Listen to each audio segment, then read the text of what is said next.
Oh.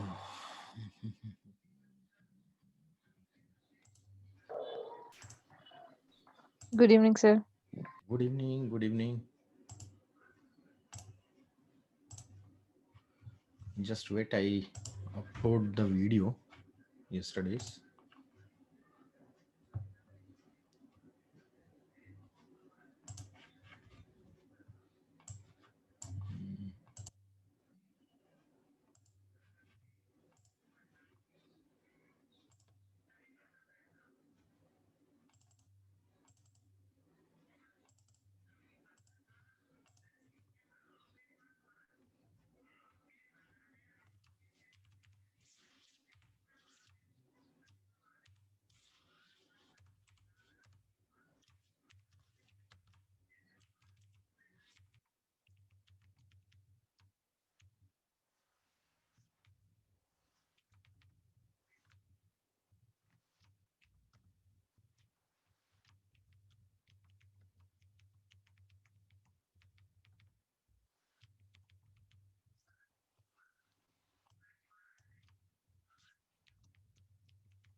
Okay. Welcome everyone. And just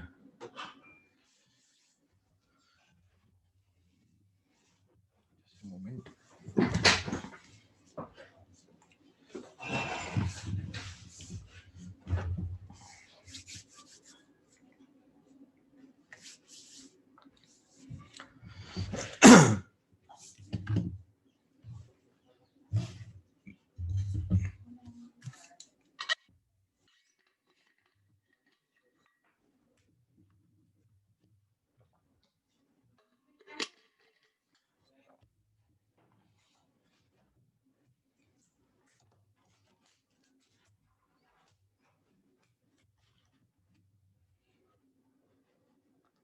Let's continue the session. Am I audible to all?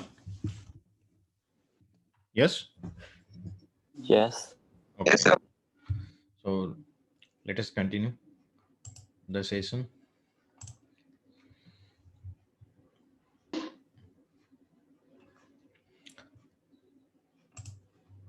Yesterday we have started with the data preparation. Okay. We have covered few portion.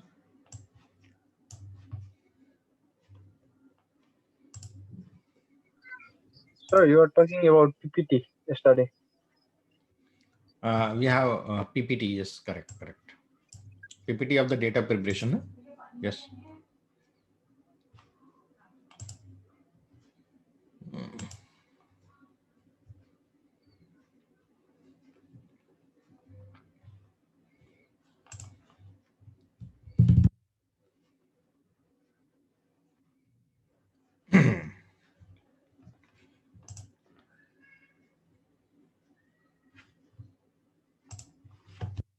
We were talking about yesterday missing data, potentially incorrect data. This I explained you, handling missing values also. Okay, and outliers also. Am I right?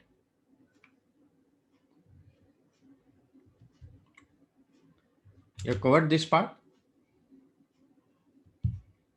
Flooring and caping, imputing the business logic. No, sir. No, sir. No.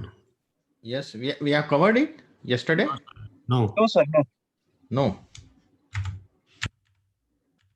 About the missing values? Yes, missing value. Missing values we have covered yesterday. Okay. And missing value treatments I have explained you yesterday. First was reviewing the observations if the observations are less than 5% of the observations having Yes, sir. missing values. Yes, Then sir. imputing the values with mean, median, mode. Yes. And then yes. finally Yeah. with the business logic, I explained it. Yeah. Till here. Now we see treatment for the outliers. So outlier, the first treatment is same. If there is outlier in less than 5% of the observation, then you could remove it if you want. And second thing is the flooring and capping. So I will explain you what does it mean by that flooring and capping.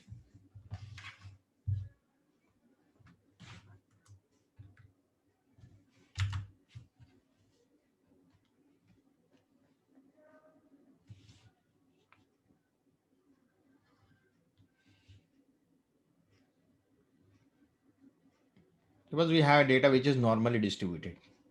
Okay. And what we do, we find out the upper limit and lower limit of outliers. So we have some formulae over there by which we find out the upper and the lower limit. And for normal data,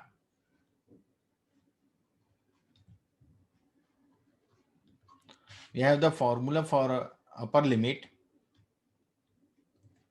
is mean plus 3 into standard deviation. Got it?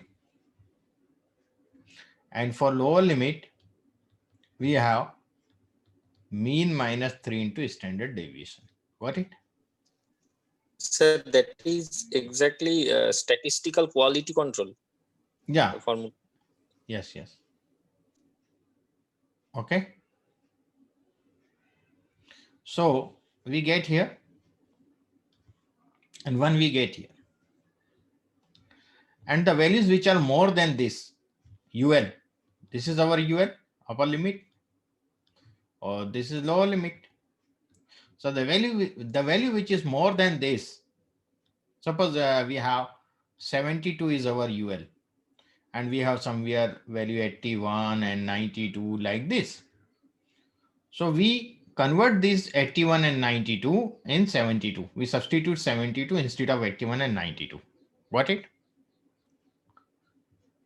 So this outlier would be removed. And this process is called caping. Got it?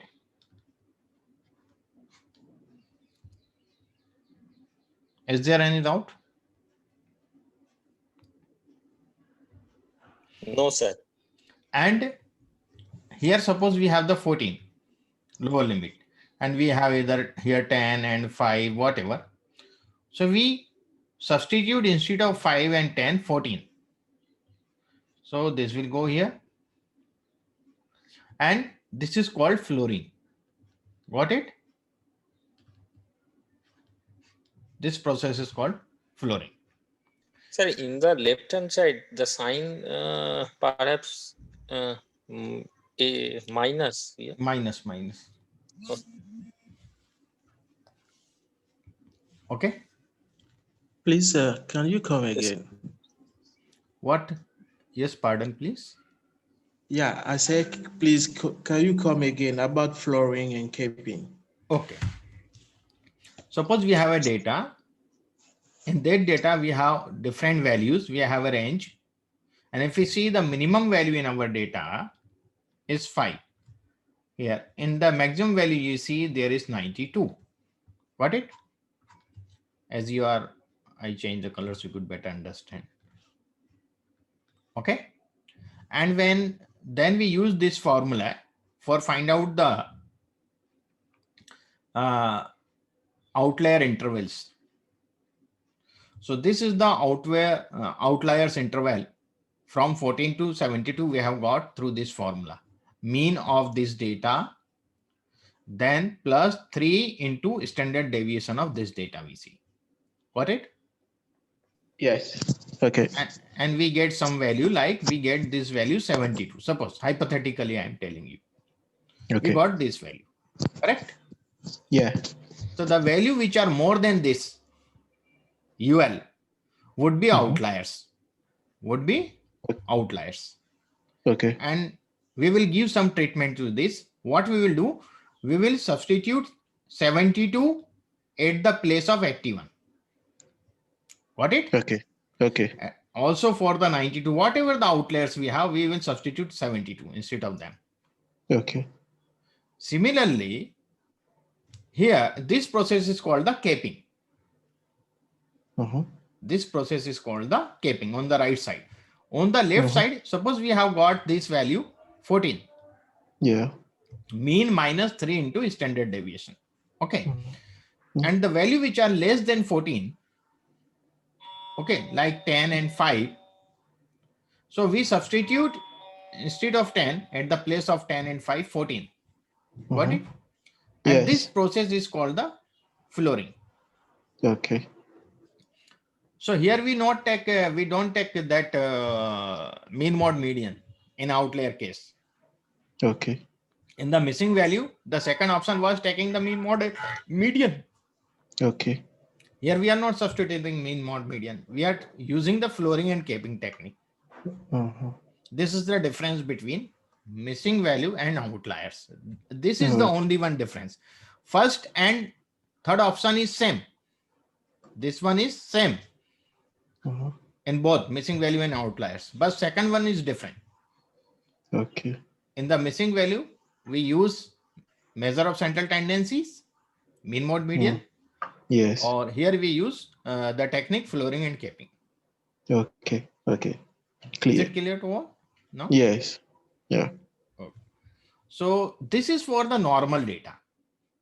Okay, normalized data, where the skewness of the data is between minus 0.5 to plus 0.5. What it? It is called approximate normal data.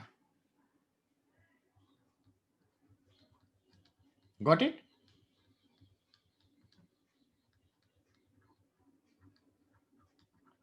For this sort of data, we apply this formula. Is there any doubt, anyone?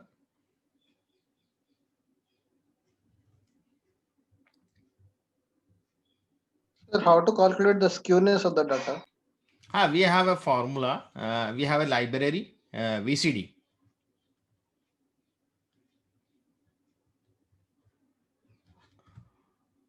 No, not the VCD, Psych library we use. We run this library, then we just write the skewness and whatever the data you have, dollar column, whatever the column you, the column name. Okay, we get the skewness. Does that make sense to you? Yeah. Okay. We will see in the practical, don't worry. Now, for skewed data, suppose we have a positive skewed data.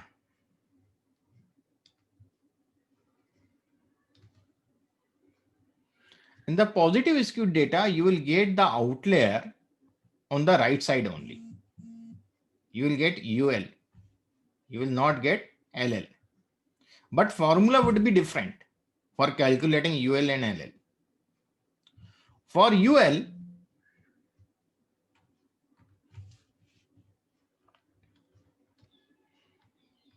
we will use Q3 plus 1.5 into Q3 minus Q1. Got it? This formula would be for the UL. And suppose if you have a data like negative skewed, like this, you will get the outlier here, left side. So you will have lower limit Q1 minus 1.5 into Q3 minus Q1. Got it? There is Q3, here is Q1, there is plus sign, there is negative sign.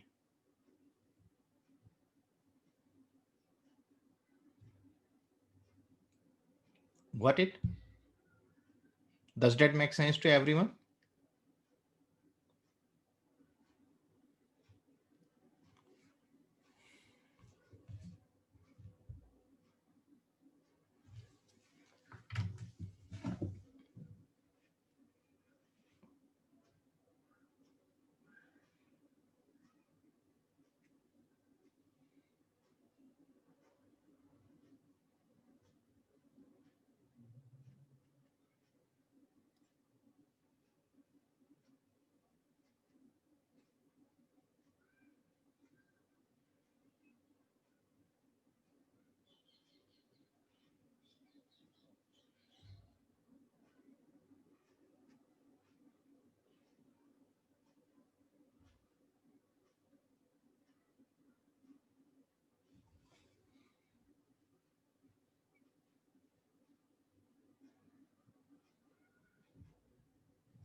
Excuse me, sir. Yes. Sir, at the very beginning, we have to convert the data in its normal form. That is, we have to normalize the original data. Then we apply this formula. No. Okay. In case of structured data, that is what is given, we just apply this formula. Yes. Okay, sir. Thank you. Sometimes what happens, we apply this later on when we have the skewness more than 1 or less than -1. The standard range of the skewness is -1 to 1. Okay? Got it? Yes, sir. Yes, sir. And for the normal, we have range -0.5 to +0.5. Got it? Yes, sir. Sometimes we get the skewness more than 1. Sometimes we get 5, sometimes we get 12. So this is highly skewed data. Very highly skewed data. And then we try to control this skewness. Then we use some scales, transform the scales. We could use the log scale, we could use the square root, we could use the cube root scale. Got it? Yes, sir. Many other scale also. Every scale has its own specific characteristic. As per that, we have to use, as per the data, we have to apply the scale, and as per how much we have to reduce it.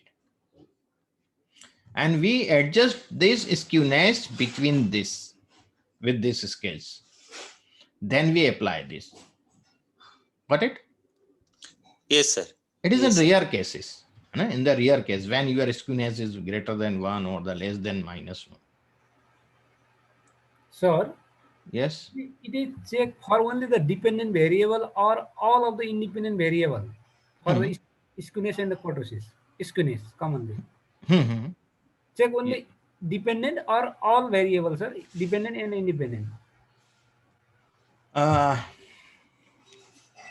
Mostly we use it for the independent variables. Independent variable. Yeah. Yeah. For dependent variable, we don't require the measure this skewness or these outliers and these all, I think so. Yeah. Mostly we get it free out of outliers and the missing values, target variable, mostly. Okay. Okay, sir.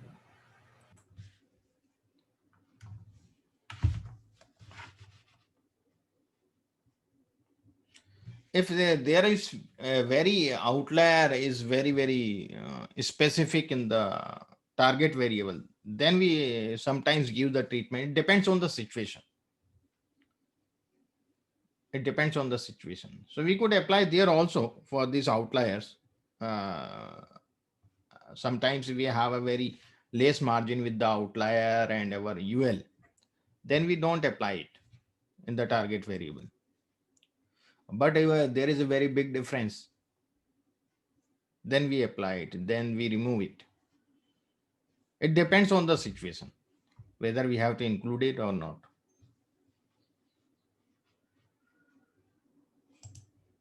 Oh, sorry. So everybody got it? Can we proceed? Yes, sir.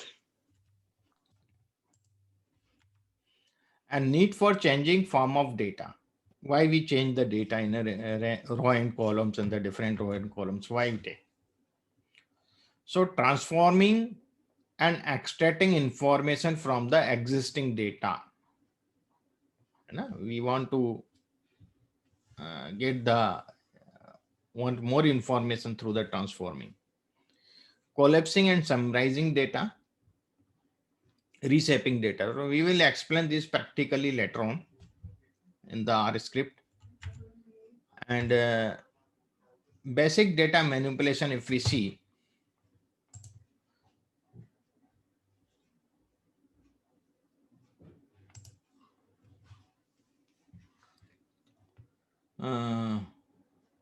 okay, we will see this all about the normalize and standardize the data. Standardize the data means we change the scale.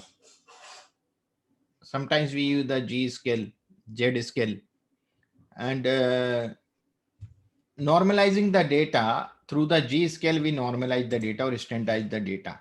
So I explain you that how we convert it, where we require this. Okay.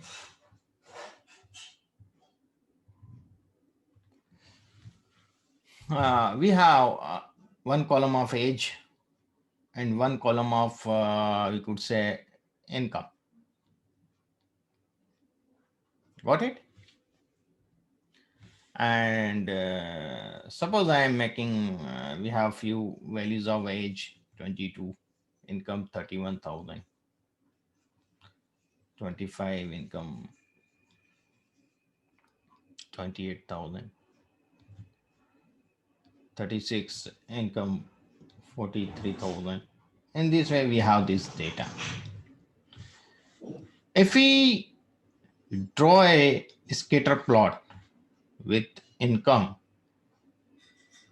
and edge. Hypothetically, I am taking. We are getting few points here. We are getting here some point. We are getting here some point. We are getting here some point. Suppose if I want to find out the distance between these 2 points, I will use some mathematical formula for finding out the distance. One of these is that is Euclidean distance formula. That is, some of you may already be aware of that. X2 minus x1 whole square plus y2 minus y1 whole square. Got it? Are you aware of this? Yes, sir. And if I find out the distance between these 2 points, suppose I am finding out the distance between these 2 points. Understand? 22 and 36. So we see this is my x1 or this is x2, y1, y2. Got it? Yes, sir. X1, x2, y1, y2. And I put this in this formula. So 22 minus 36 whole square plus 31,000 minus 43,000 whole square. Got it? If you see the difference here, we are getting only 14. Okay. And here we are getting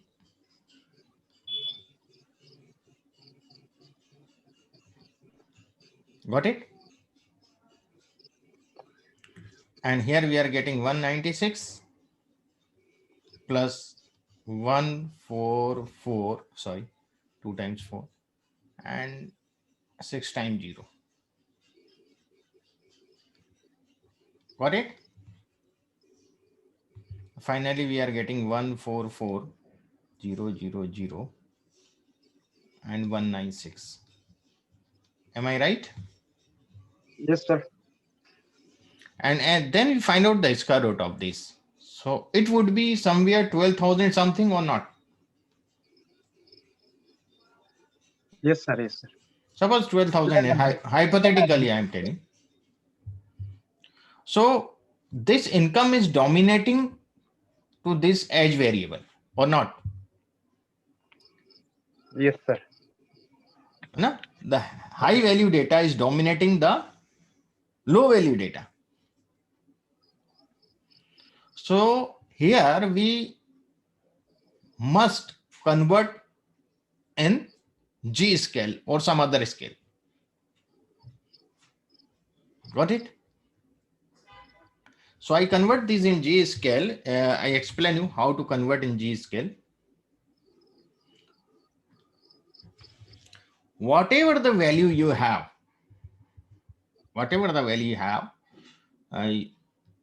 you will use this formula x minus x bar over standard deviation. We find out the mean of edge, standard deviation of edge, and then we subtract every value from, we subtract the mean from the every value and divide it by standard deviation. Got it? Similarly, we will do it for the our income. Got it?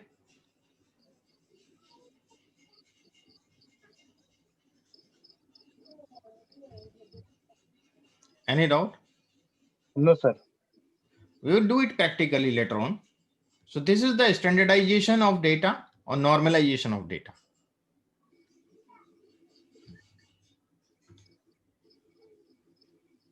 Okay. Ethical guidelines, Nishita was asking ethical guidelines for removing outliers. Removing outliers means if you have, I explained you that if you have the outliers in less than 5% of the observations. Okay, 1%, 2% observations are having only outliers. Then you could remove it, no problem. It will not affect the data size of the data. Got it? Sir, whether it is training data or test data, because in case of test data, Hmm. we take a few portion of the remaining. Hmm. That is, if we have 100% data, we use 75% as training data and 25% as test data. Hmm. And when the normalization we have done in case of training data, then the same procedure should be followed in case of test data also. That's very good question. What we do, we find out the mean of what? Training data. Suppose we use here mean of for test data. You are going to normalize the test data now. You have trained the data and you have done this whole thing. But you have taken the mean here first for the training data. Okay? Yes, sir. Oh, yeah, you have taken it for the training data first time. Standard deviation is for the training data. When you fit the test data,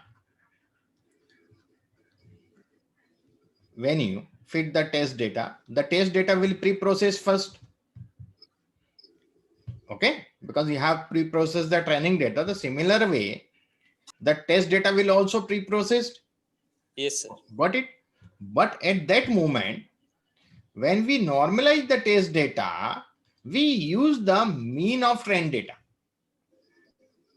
Yes, sir. Yes.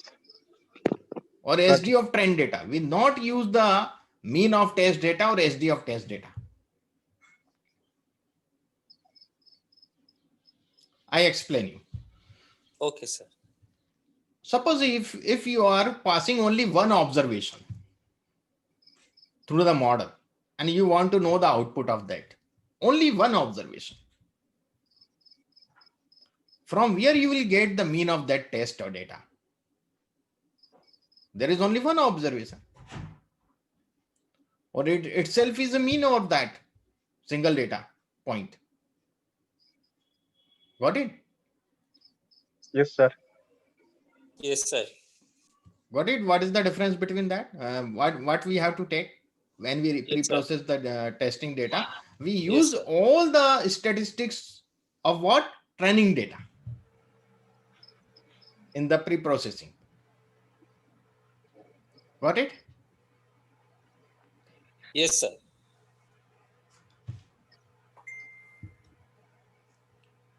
It was a good question. People sometimes stuck out there at this moment. What have to do? Yeah, sometimes they use the mean of test data and then do it. So then you have changed the whole thing.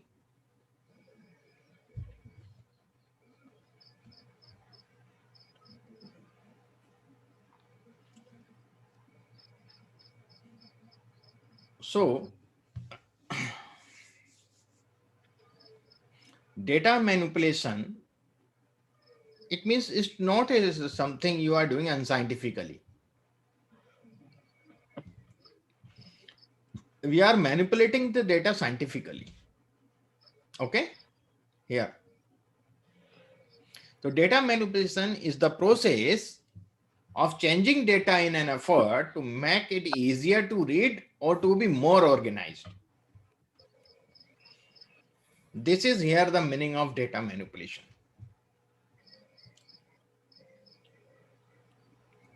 Okay? In R, you will see 4 reserved words: NA, null, INF, and NN. NA stands for not available and it is used for missing value.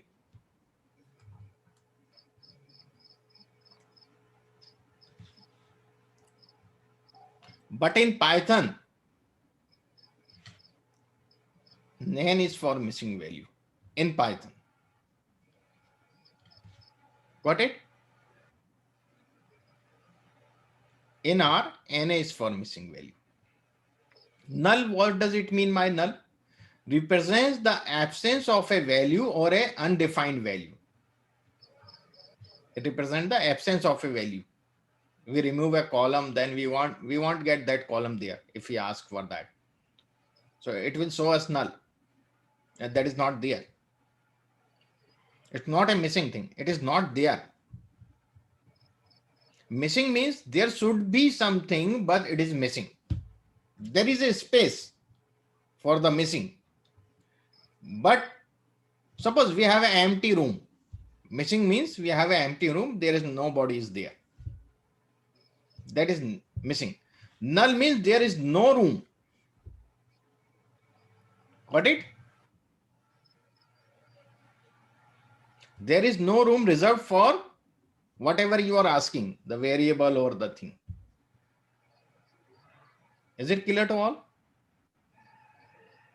Yes, sir. And infinite. Infinite is what? When we divide any number by 0, we get infinite.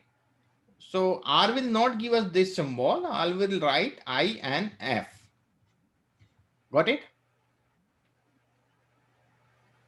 Does that make sense to everyone? And Yes, sir. last we see NaN. When we divide 0 by 0 or infinite by infinite,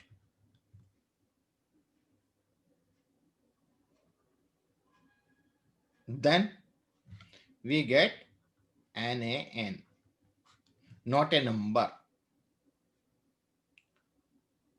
Does that make sense to everyone? Yes?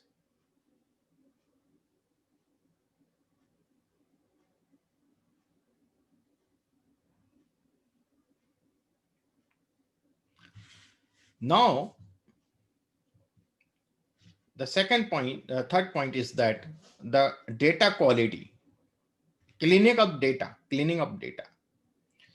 First, missing value treatment, duplicate rows, outliers, formatting columns also. This all activity it increase the data quality. Doing these all things. Now we talk about the data manipulation made intuitive. It means we use the dplyr library in the R. In Python, we use the pandas. Here we use the dplyr. It works only with data frame. And a dplyr, D is for the data frame. And there is a pipe operator. It is for the chaining purpose we utilize it, or it is very, very important, good operator. It means the then and pipe 2. This we use. Duplicate value I have explained you. I think I have explained or not. The unique values function. No.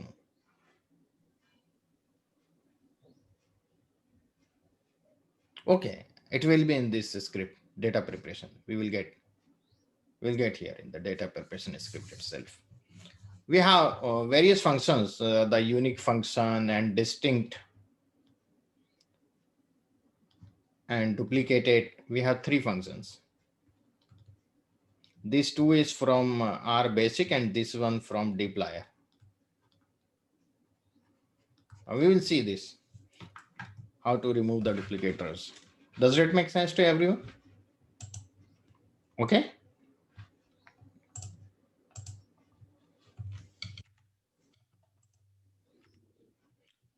And why data carpentry? Data pre-processing is a data carpentry. We say it is a data carpentry.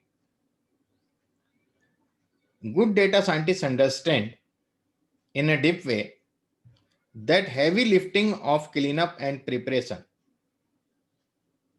If we are spending more time and cleaning and the preparation is not something that gets in the way of solving the problem. Okay, if we don't do that thing, then it would be the problem. It is the problem. Okay, gets the way of solving the problem. It is the problem. Got it? So, ways to manipulate data, missing value data summarization, group by factors, aggregate, subset, bucketing values, rearrange, save, merge data sets. This all process we follow there. There is some SSE, the split, apply, and combine. So split up a big data. We have a one categorical variable and one numeric variable.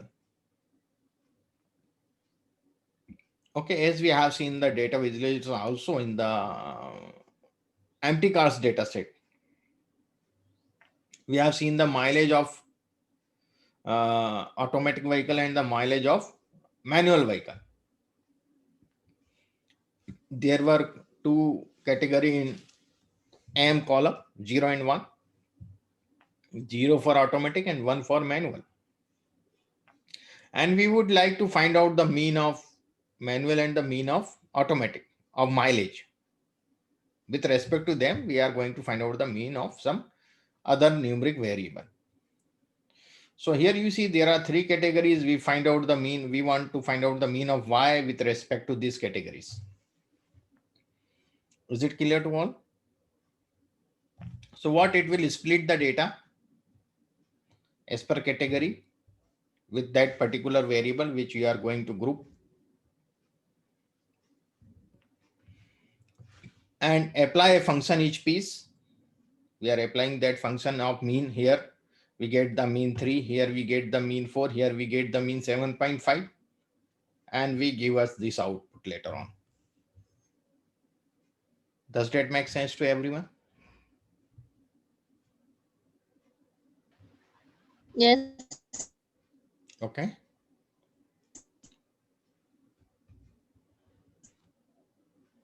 First we split up a big data. It is called the grouping. Group by. Summarize. We are summarizing. Summarizing means this is the summary. Summarizing the data. Or we will see practical in the R. Any doubt? Anyone? No doubt. No, sir. No doubt. Okay. Now data reshaping. Data reshaping in R is about changing the way data is organized into rows and columns. R has many functions to split, merge, and change the rows to columns and vice versa in a data frame. Joining columns and rows in a data frame. Okay, we join some column and rows in the data frame as we have explained you in the R fundamentals in the how to C bind and R bind. We know that. Merging data frames, we also explained you the various sort of merging of the data frame. Inner join, outer join, left, right join. We have seen that all there. And melting and casting. Melt the data and cast the molten data. Okay. So this all we cover here, and I will explain you later on in deep with the practical one. Here the dplyr package, few important functions we apply there. The filter.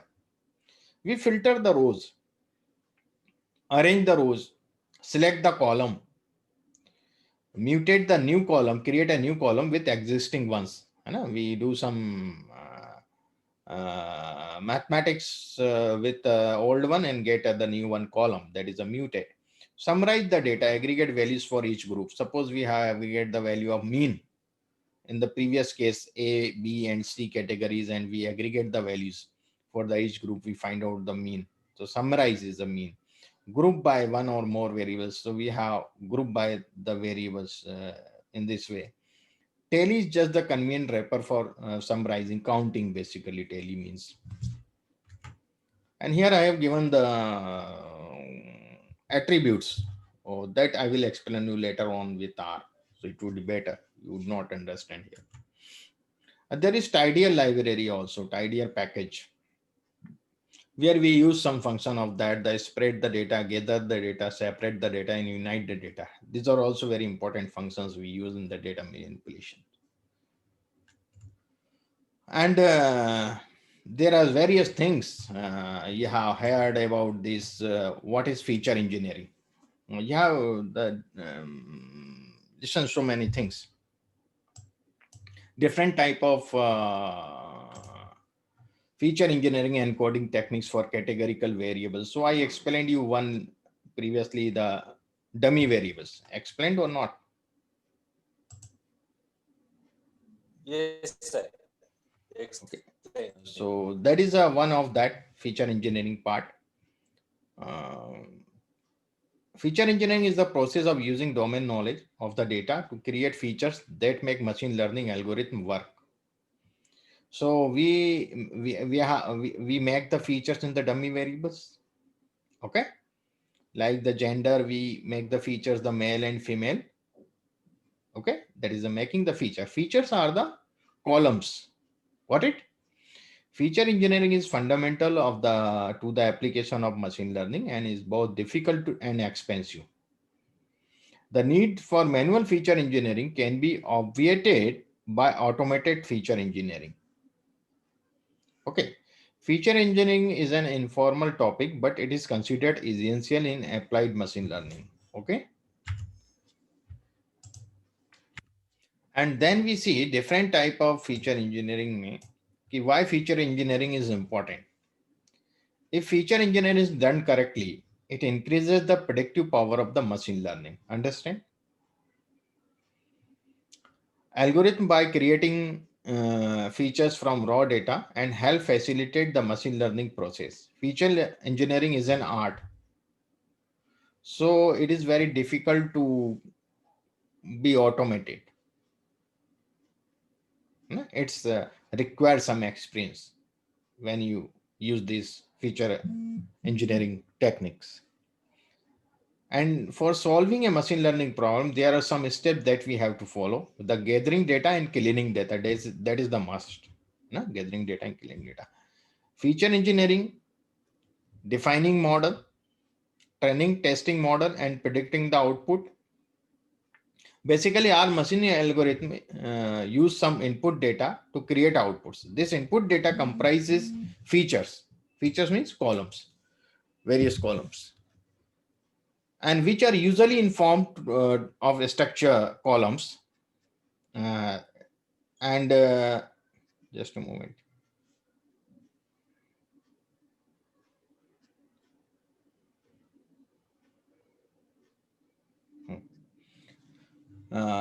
This input data comprises features which are usually in the form of structured columns. An algorithm require features with some specific characteristic to work properly. Okay.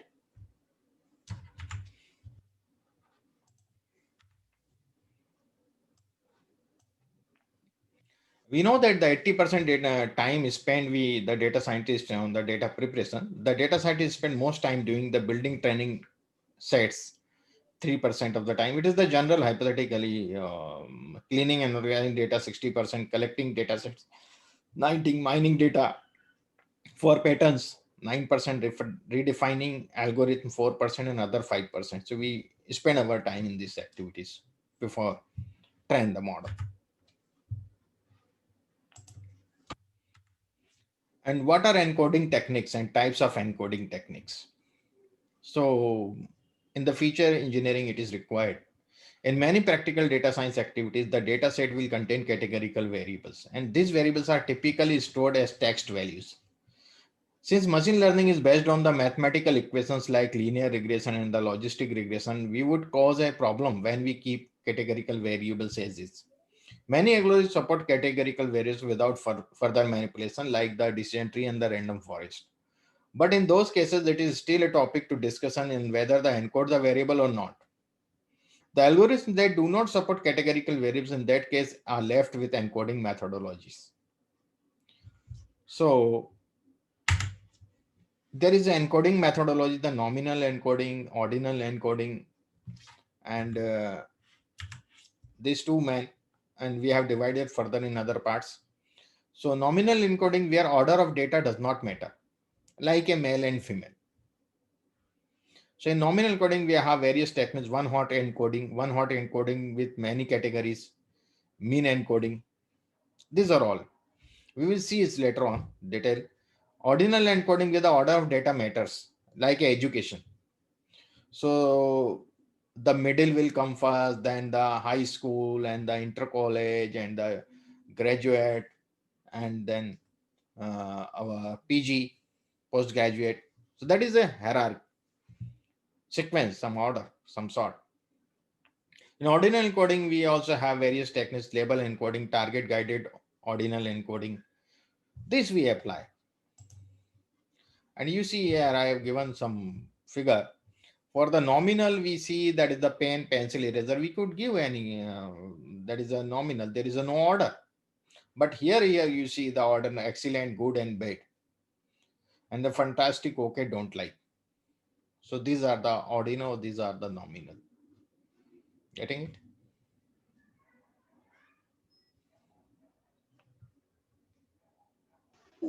Yes. Now we see about the one hot encoding, which I explained you about the dummy variables. Okay, and the yesterday I have explained you this thing. So in this method, we map each category to a vector that contains 1 and 0, denoting the presence of a feature or not. And the male and female. In this way, I explained yesterday. The number vector depends on the categories which we want to keep. For high cardinality feature, this method produces a lot of columns that shows down the learning significantly. If we have so many categories, so it will produce the dummy variables. We know that there is n minus 1 or the k minus 1, we could say. So if you have the 11 categories, then you have to create at least at the maximum 10 dummy variables. Sometimes we escape some variables as a base category. There is a budget between one hot encoding and the dummy encoding, and when to use one. They are much like alike, except one hot encoding processes the number of columns equal to the number of categories. One hot encoding, what we do, the number of columns is equal to number of categories. But in dummy producing is one less. And this should ultimately at least one less. There may be more than less also. Okay. So this should ultimately be handled by the modeler accordingly in the validation process. Okay. In the Sir, validation. that's why you call the transgender, sir. We dummy. cross the transgender because the n minus 1, there are 3 categories. So I am Yes, using the sir. dummy variable technique. I am not using the hot encoding, one hot encoding. In the one hot encoding, we will involve male, female, and the transgender. All categories would be there. Got it? Yes, sir. Then if we use to interpret, then the translator is the base variable, sir. It is a base variable. For Base comparison. category. Base category it Base would be. variable. Base category. Yes, sir. Base category. Yeah. Okay. So it Okay, depends. sir. Okay.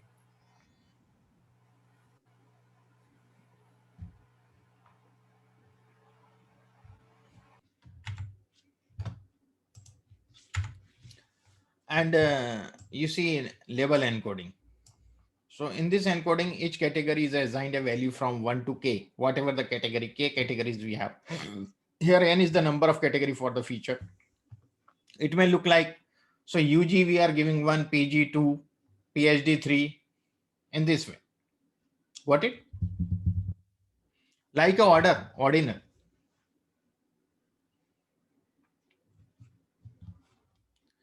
And it would be treated as the later on.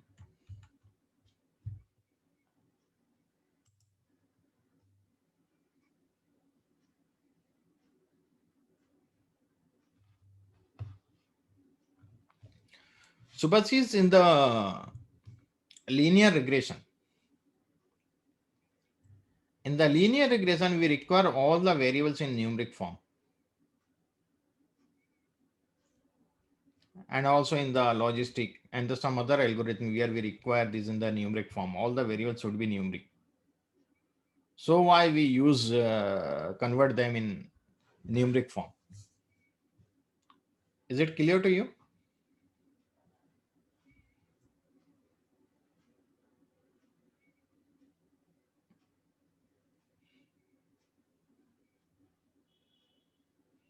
I could not understand what do you want to say understood, but we can change the test, use a difference test.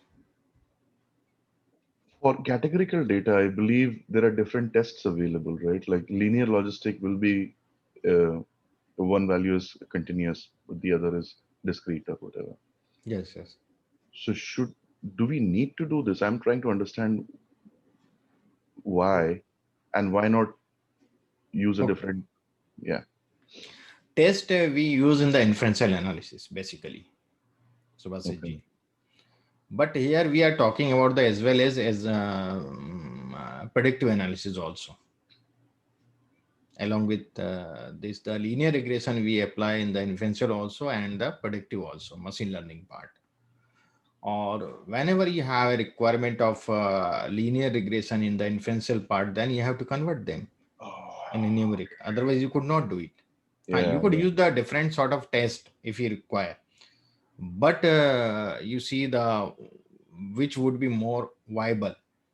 For regression, you need that. I get it. So Thank you. that's the problem. Yeah, got it.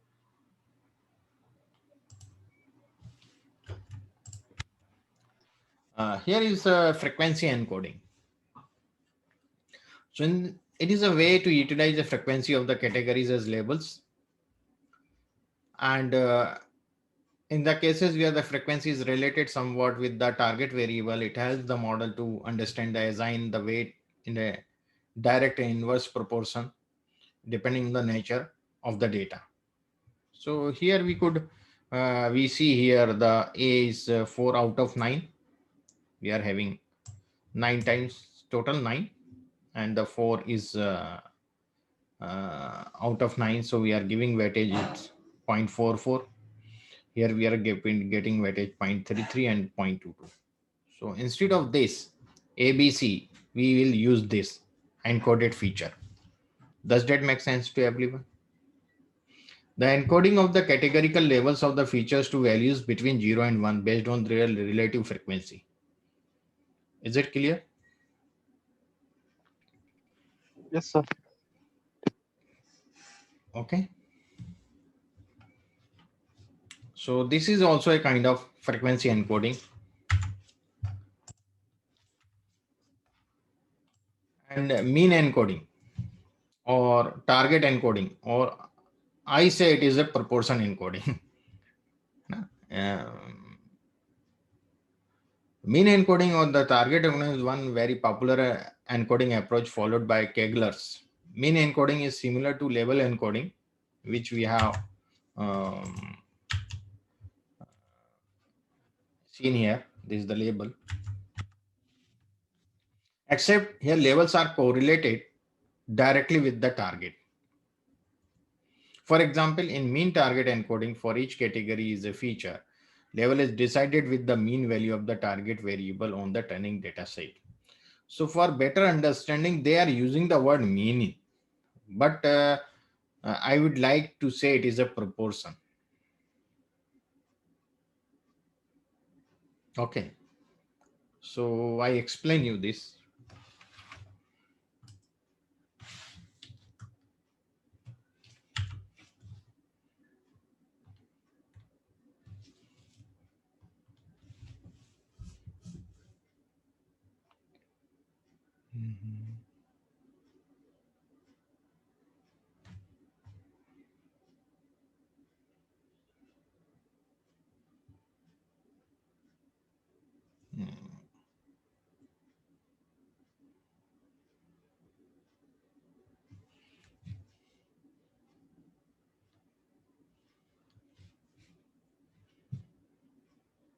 We have different job categories.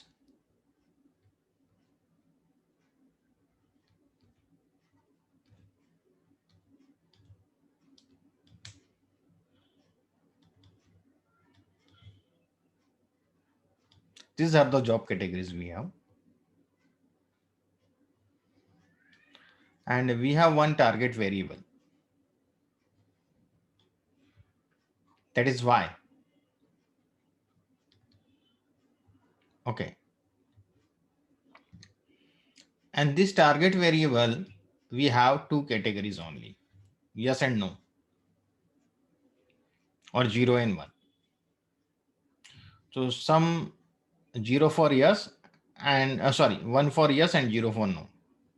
So we are getting in this way.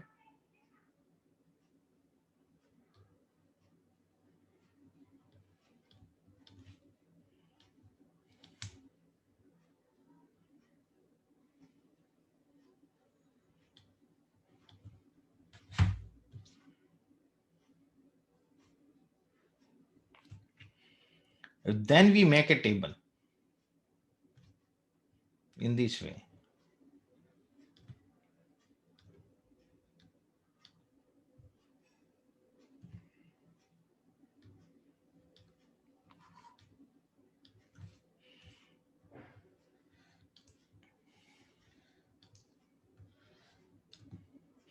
And we see the proportion of A. So A1, 0 and 1. So we see for if we see A is 3 times and 1 is 2 times. 1 is 2 times. In total A is 3 times. So we get here for 1 0.67. Got it? On here we get 0.33. In this way we are getting 1, total 1 of all.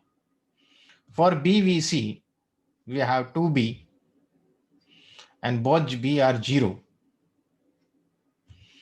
So it is 1 here and 0 here.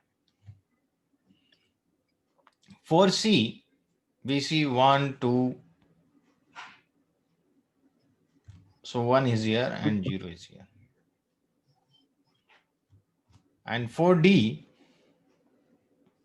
we have 1 for yes. Got it? Yes, sir.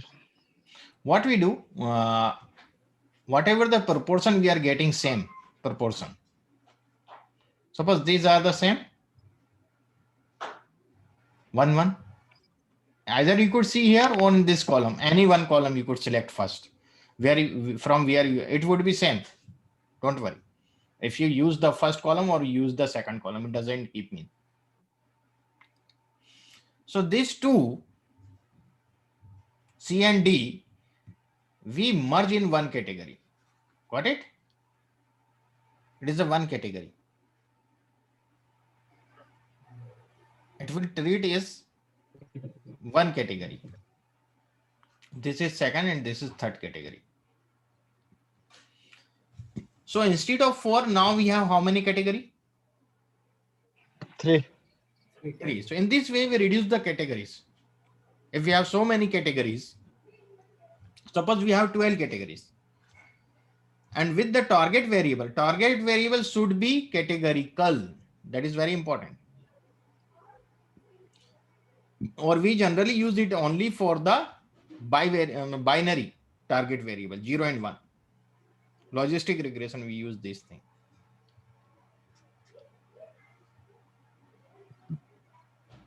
Now, with the target, with respect to target variable, we see what is the response there. As per, we aggregate it, and we reduce the category. Instead of 12, you see finally we are getting only 5 categories.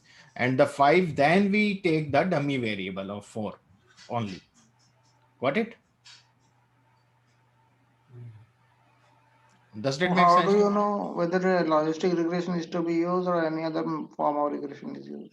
No, in the linear, we could not use this thing because we are getting here values. In the linear regression, in the Y target variable, we are getting some numeric values. So we could not bifurcate in this way. Can be bifurcate. And there are so many numeric values if you use for the linear regression model. But in the logistic, you have 2 categories. Yes and no, binary. So then you could see this proportion in the two way. Is it clear? Yes, sir.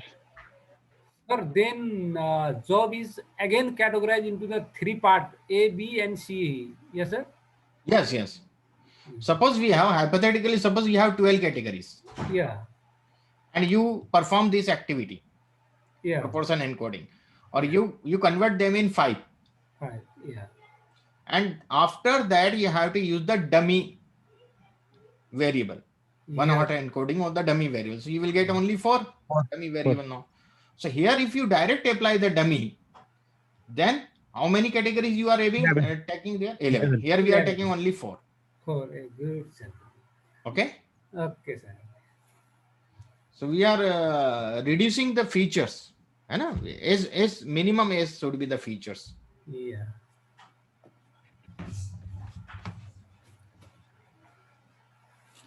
Is it clear to all? Yes, sir. Okay, people, it says it is a mean encoding or it is a target. Target encoding is a correct word, but I have given the proportion encoding. Instead of mean encoding, we say the proportion encoding. They say it is mean. Some way, no problem. Well, the general people could not understand, but the statistician understand it is a mean, like here.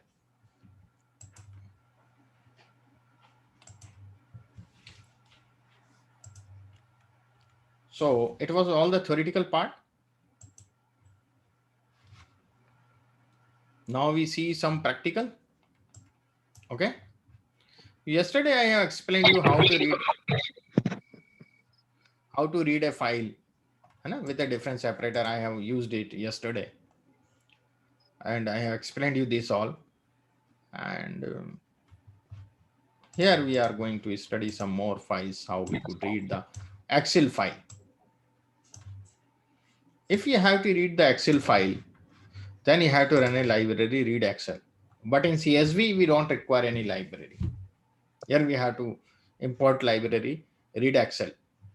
And the Excel, you see, there are in default, we get 3 sheets in an Excel file. So we have to mention the sheet number and then we could read it. So I will show you. First, I have to run this, and without running it, I could not read it. So 365 observation and 6 variables I am getting in the third sheet. If I write here the first sheet, I will get the different sheet, not the 365 or 6 variables. I will get the 15 observation and 5 variables. Got it? Yes, sheet name we could use, but it should be in the quotes. Okay. Got it?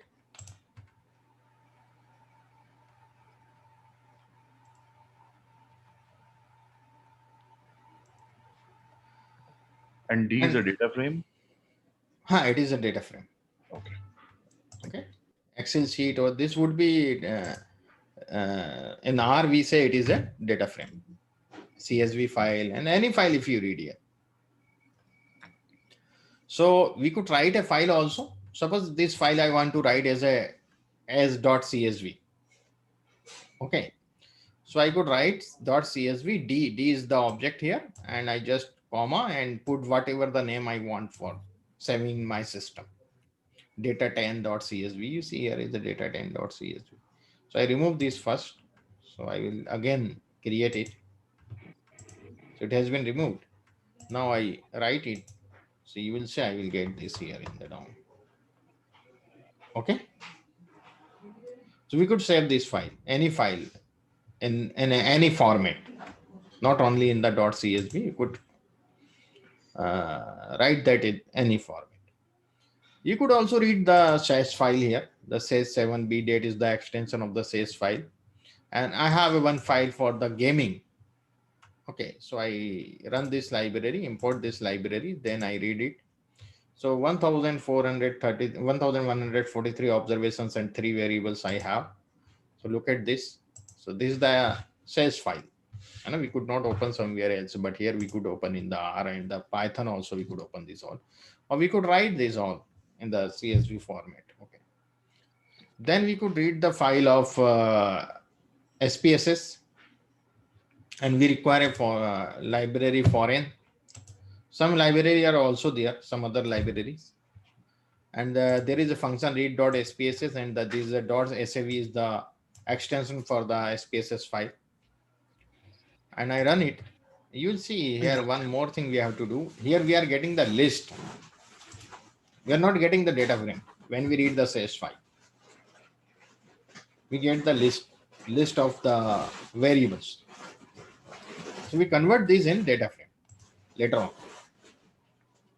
So I'm converting this D3. First I read it as a D3 object, and I'm converting this D3 object as a D4 in a data frame. Got it? So now it is data frame 306 observations and 59 variables. Does that make sense to everyone? Yes, sir. Okay, otherwise you read with the SPSS and you see, oh, it is a list, it is not opening there in the data frame. So you have to convert them in data frame. Okay.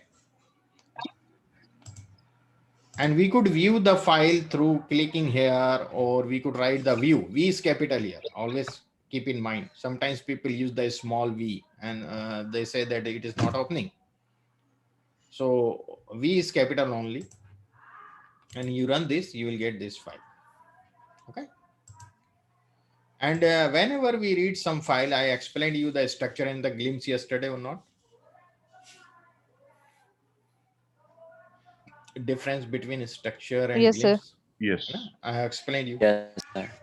So this is the structure and this is the glimpse. A glimpse, it is not opening. Why? There's the error. Can somebody? Deployer library. Correct. That is the, I missed to import the library.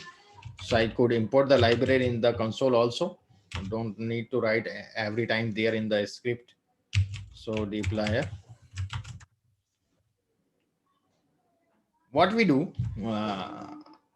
when we get some POC, proof of concept. So then we run all the library from console. We don't write the library in the script. And because we have to share the script with them sometimes. So what library we are using, where the library we are using, we don't want to expose them. So we run the library from console only. Got it? Sometimes you want only show them the output. You don't want to show your syntax even, what you have written.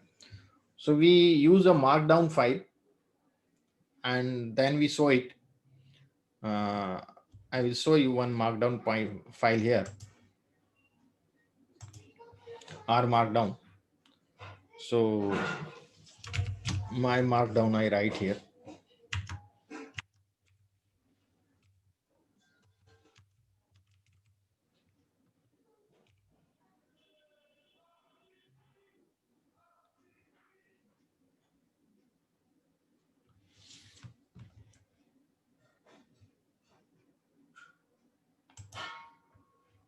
I am getting this.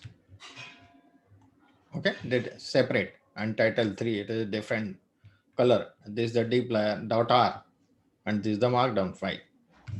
Here you see my title, cipher, and the date is there. The HTML document I am getting. I could get any document, PDF also I could get. This is the, I remove these all from here to here. This is not, it is some instructions. I could, these are called the chunk. Okay. And I just read one data set MD and empty cars. And here I have to use the chunk for that first. And I just don't write this. If I write, it is some sort of comments. So I tell you how I could get it. This chunk we require. And the short key is Control, Alter, and minus. Control, Alt, minus. You get this chunk. And we write MD, empty cars. Okay. And if I run this chunk from here, I could run the single chunk. So it has run. And then I see the structure. So I will take another chunk, str, MD, and I run it. You see I'm getting here. And in this way, I am doing something. I find out the summary. So I have to use the chunk.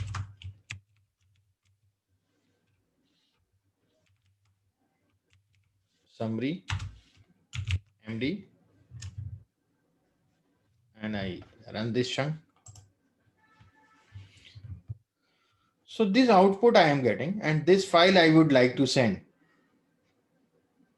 And what I will do, I will knit it. I have different option, HTML, PDF, Word. So I apply the PDF and I save it on the desktop with the name MyMart.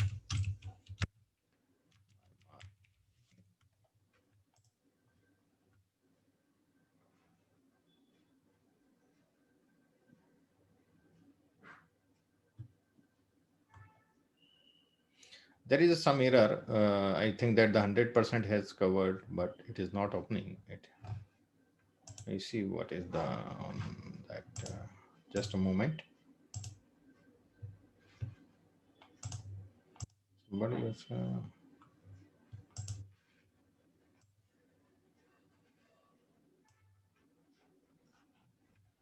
you see, it is my mark RMD. But I want this in a PDF format. So it is not in the PDF format. There is some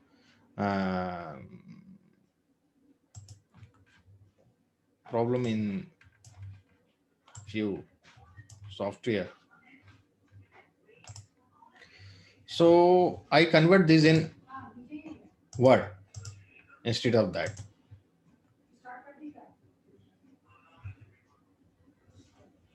There is a red symbol, it is working. Now you see. Got it? In a Word format. You could also get in a PDF format, but some PDF conversion, Junin version should be there.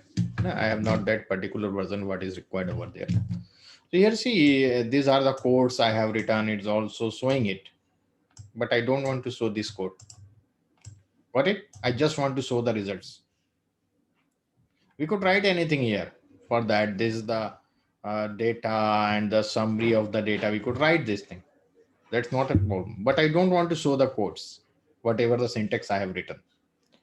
So what I will do, I will just pause.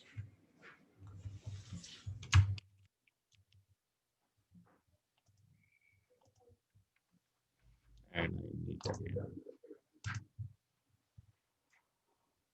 You see, now there is codes. Got it?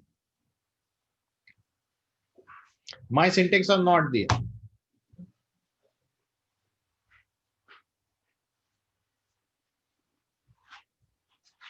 Okay.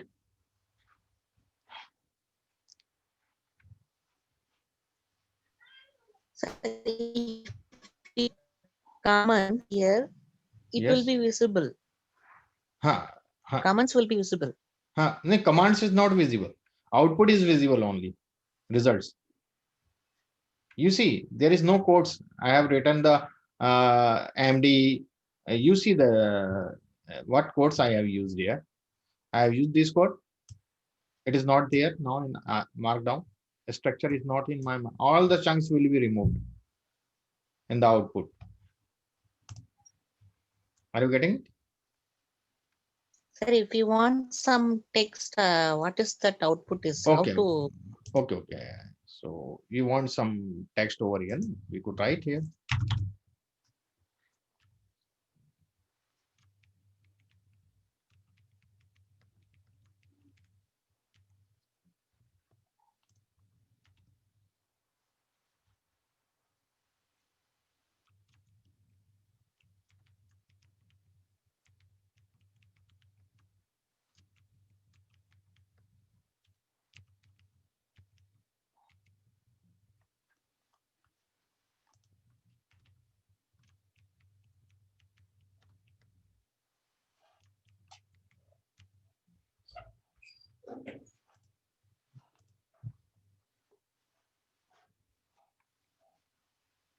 Getting it? Got it, sir. Got it. Or we could bold and italic, everything we could do here.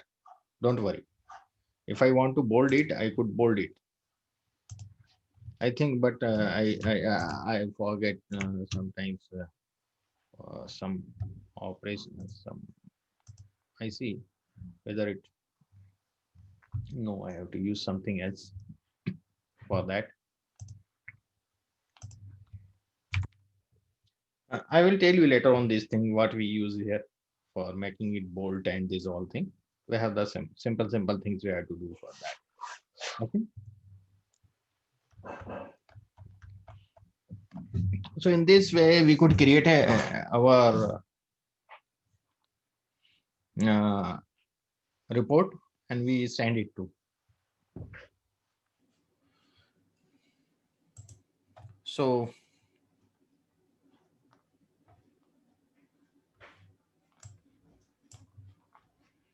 now I would like to tell you one thing, that we are going to merge so many data frames together. This data frames is in another folder. That folder name is names by state. If I open this here, you will see there are so many text files.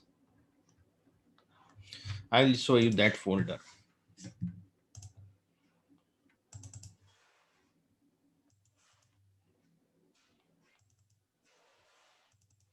You see, this is my. There are so many text files. This is from the different state I got, and I want to merge these all. All file has the same data from very different states. And there are in that folder, I have some other files also. One is the Excel file and one is the PDF. One log file I also have here. Stats. And this way I have various files over here. And I just want to merge these files in the text format, what I have. Okay. So see how we could merge it. So for this, I have to change my working directory path, because my path was up to the data preparation only, because it was my project. Or this folder is inside this data preparation. So I will extend the path and I will write in this way. Okay. This path, and I could see the path and I could mention it here. And I run it. Because at present I have the path up to here only, data preparation. And I have a files in names by state folder. So I extend that path. I copy this path here. And then I just add one after slash and names by state date folder, just, and I run it. Now I show you my path is this. Got it? Okay.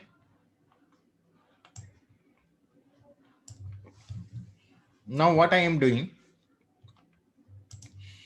I want to see the list of files in my date folder, names by state, in my working directory.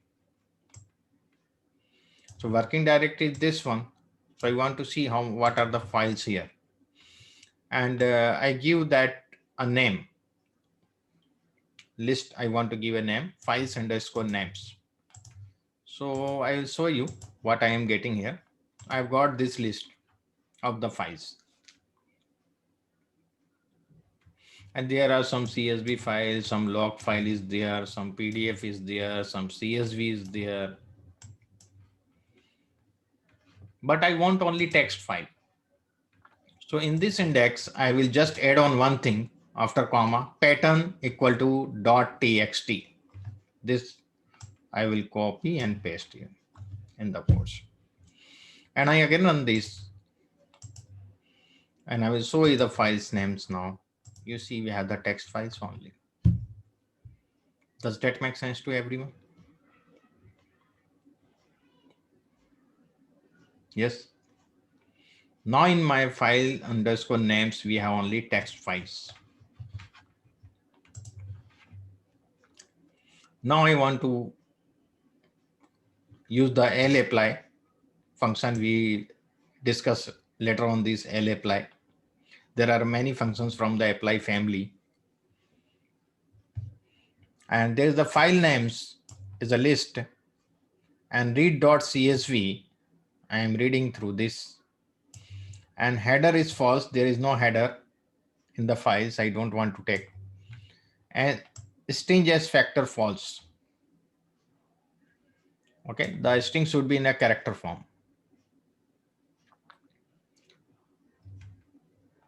And I run it. And I will show you the class of these files. It will take little time. It is working. The red U hexagonal here, see, it means it is working. I'll show you. So it is a list of all data frames now. If you see this list files, you will see, I'll show you this list. In this list, the data frame having this observation 5 variables. Second data frame, I'm showing you this observation. Third data frame, fourth data frame, 5 data frame. So many data frame. I have the 55 data frames. I think that.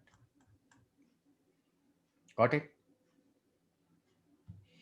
So this data frame I have in a list, because in list we could put so many vectors in a list, so many data frames, so many matrices, so many lists in the list we could put. Got it? Now I will use one do call function. And this function will convert the whole list in a data frame. And I bind it, all the list I bind, because here you know that the data frames are not a bind. They are just kept in a list, particular list. We kept the data frame only. Now I want to bind it and convert them in a big data frame. So I use the rbind, row bind, and what I want to row bind, files, this list, and do call function I use. And if I show you the class of this file, now it is a data frame. So I show you this. This is my data frame having 55,52,452 observation 5 variables. So we see that the 5,552,452 observations of 5 variables we are getting here. Does that make sense to everyone? And these are the 5 variables we have. Or this is only one big data frame. Now I want to give some name to the columns. State, gender, year, name, count. So names function we use. I explained you the name functions earlier also. Okay. And the R1. And I will show you the file now. You see the state, gender, year, name, and these are the files. So this is everything.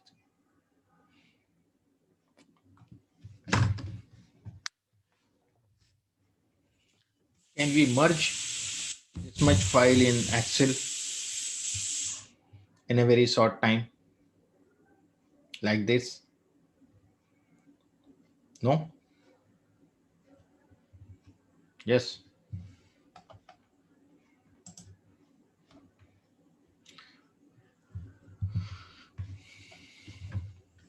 What it? How to merge the various files? Because sometimes we get data from the different district, the different cities, the similar data for the analysis, and then we have to analyze it. And when I was in a Pradhan Mantri Awas Yojana as a consultant, so we got the data from various places, from the all districts and the block levels, and we get the files, how many cases have completed or whatever. And at that moment, we have to merge this sort of data. So we use this sort of approach there on the monthly basis. We merge the data and then we see, analyze it. Okay.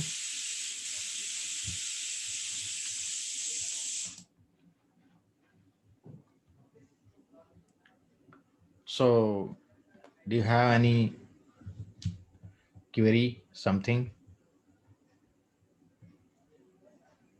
Yes.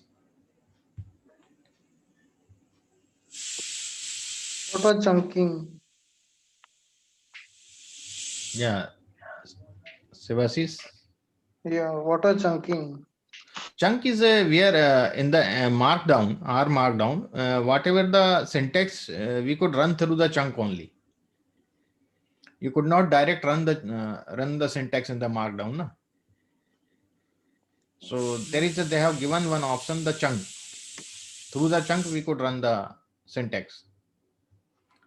If you write the syntax in chunk, whatever you write in the chunk, then it will run in R.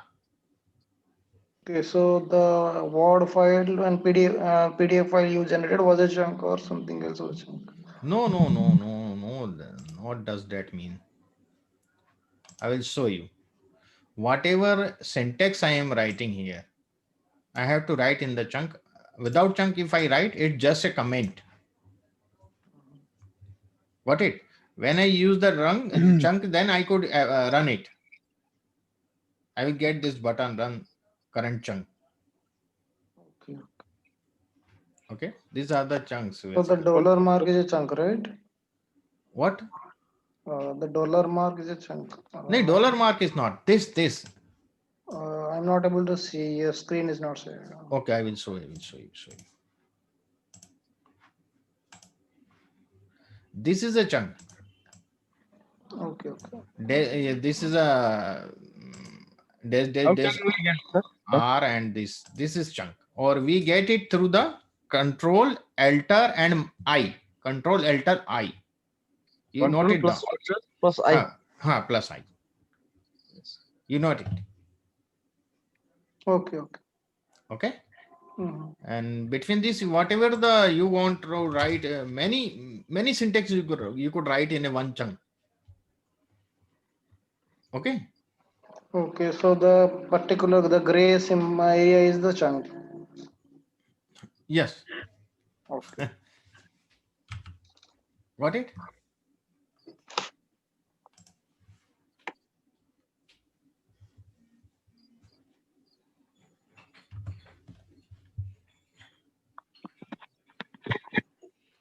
Subhasis, you are asking that when you have a large data set, how do I find out what all I need to impute or encode? No, we just see the summary and then we decide it. Why we study the univariate analysis? Why we do it? Okay. Does it mean for every feature I have to do a analysis? We go through the every variable, every feature, and see how many categories are there and everything. Every variable we have to work on. If you have 45 variables in a data frame, you have to work for the 45 variables one by one.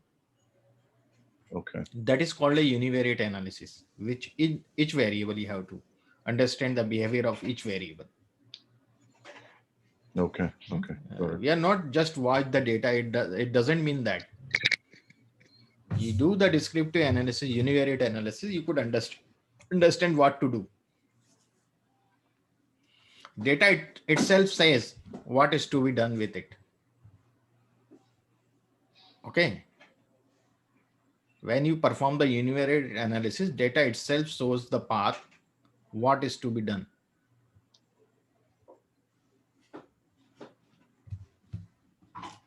Second one, Control Alt I. But with that, I didn't get. I got with negative sign, like minus. Oh, but I am getting through that.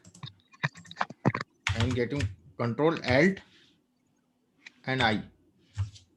So And not control, enter, right? Alt is different and enter is different. no, Control Alt. What you have written there? Yeah, alt. I have written that. Alt, no? Yeah, Control Alt, Okay.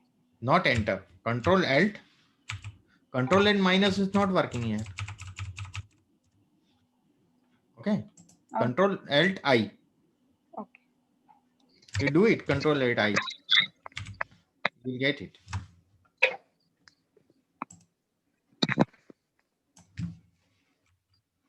Sir, Yes. I have some question related to R. Yes. Whether have you ever worked with SPAD algorithms for sequence rules mining? What? Like Please, little loud.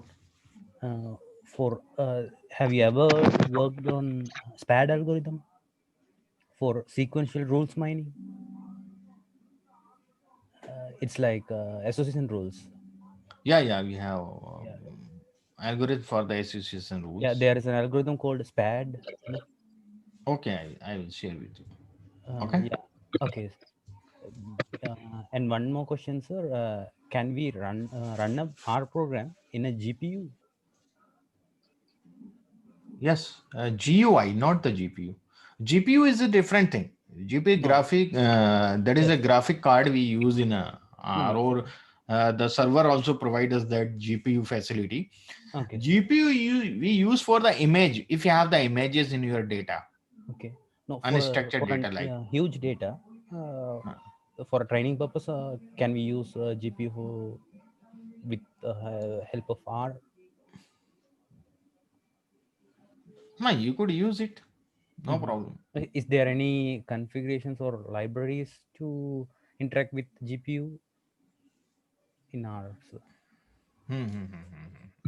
I just want to know. And one more question, sir.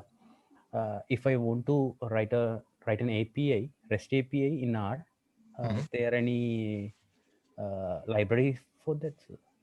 Yes, I will explain that all. That is in the further sessions we will read these all things one by one. Okay.